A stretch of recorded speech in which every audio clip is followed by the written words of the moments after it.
The word indemnity means that you and me are into an agreement, and you as a vendor agree to protect me if for your some wrongdoing I have to bear a loss or I have to go through some damage. So you take charge of taking care of that, right? So I'll give you an example here. The example is, say, I'm a gaming company. I have a marketing department, and the marketing department gets a brand agency. Now, the brand agency is very huge, so it might be having a lot of third-party vendors. So it diffuses one piece of my work to a third-party vendor. Now, the third-party vendor does something so grossly wrong that my brand value gets damaged. Here, I will be indemnified by the brand agency. That is what the indemnity clause does and says. That is the intent, that is the purpose of an indemnity clause. Yeah, protect yourself. That is what it says. What is the core principle? Protect yourself.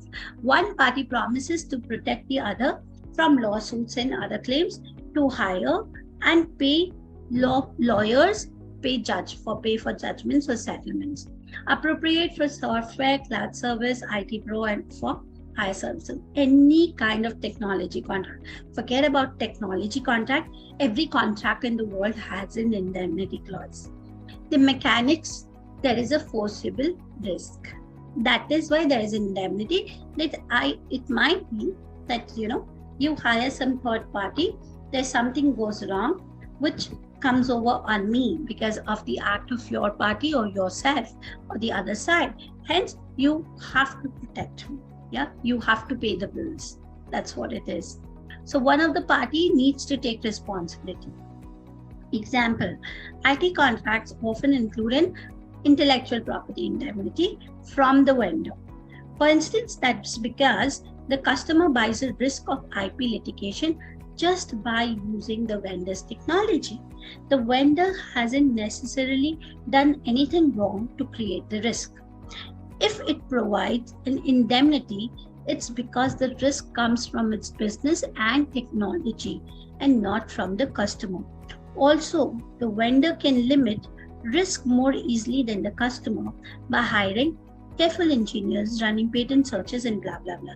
So when does this, so if there is an IP, intellectual property clause is always there in the agreement, right? Now, when I as a customer, I'm buying a service from a vendor, and say if I'm buying a CRM is maybe a dashboard or a tool which will take care of my customer operations. Okay, now I buy it. There's a technology behind it which is owned by that vendor. Now when I'm buying that to use that, a lot of his IPs are being transferred to me, right? There's a technology which has been created by that person, and that vendor himself has that IP over it, right? I do not have any such rights. Maybe I get into some infringement. I might be, tagged by any other person that I cannot use that technology. Or maybe I do not know if the vendor is using that technology correctly. Yeah, there can be anything that is possible in this scenario. If something goes wrong, where do I save myself? Indemnity. Because indemnity says that if the services that I'm taking from you, and because of that, because of your some action, that is the vendor, his action or his third party's action, I have to bear the damage. You will have to pay the bills. You means the vendor, you're the vendor will have to pay the bills, have to take charge of it. Because I was ignorant of the fact that, something could happen, or I knew somewhere that it may be possible. Hence, I'm protecting myself from the very beginning. That's what indemnity clause does. Yeah. So let me read that. It says indemnity. Indemnitor shall defend and indemnify the indemnified party and its indemnified associates. So indemnitor here is the vendor, indemnify is to protect, indemnified party is me who is taking those services against any indemnified claim as may be defined in that agreement. The indemnitor's obligation set forth in the preceding sentence includes retention and payment of attorneys, payment of court costs, settlement at the indemnitor's expense, and payment of judgments. Yeah, so they've defined what indemnity would mean. It would mean any kind of cost that has to be borne out of such a situation, out of an indemnified claim, right? The indemnitor, that is the vendor, will settle these claims on its own and not by the indemnified.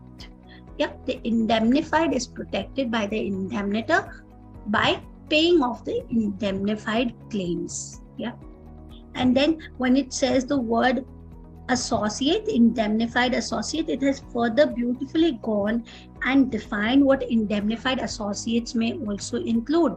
It can be the indemnified party officers, directors, shareholders, parents, subsidiary agents, successors in a fund. It's very beautiful clause how clearly it has defined everything. Indemnified claims, it has said indemnified associate, and it has defined what indemnity will mean here. Then it says litigation. Indemnitor's obligations set forth in whatever the clause may be, above will be excused to the extent that the indemnified party or any indemnified associate failure to provide prompt notice of the indemnified claim or reasonably to cooperate materially prejudices the defense.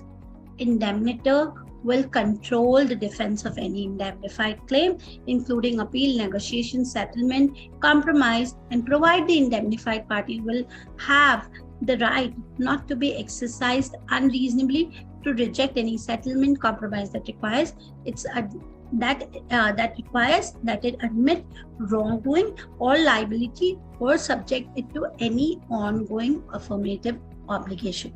So what does this clause mean? It says that if there is a situation where the indemnitor will control the defense by settling it by way of appeal, negotiating, settling the case, or by compromise, the indemnified party will have to cooperate and not back out.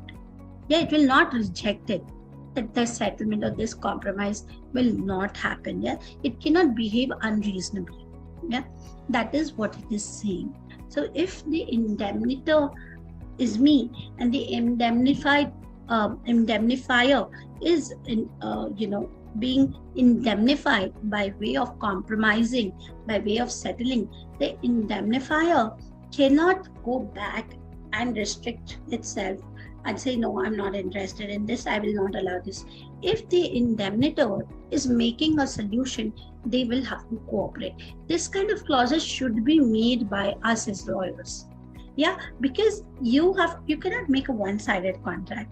Contracts have to be neutral. Where you need to have contracts clauses which needs to be hell-bent on your side, that's fine. Then you negotiate, you mitigate the risk, you be hell-bound about it, you redline the contract, do everything that is possible, that's fine.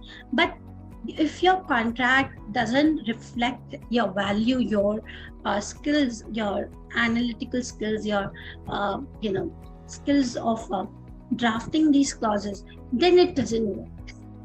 These clauses at every point of time, in each and every single agreement, hold a lot of value. And if you don't create it like this, it somewhere becomes one-sided. Yeah, so you will have, and it's not always like that.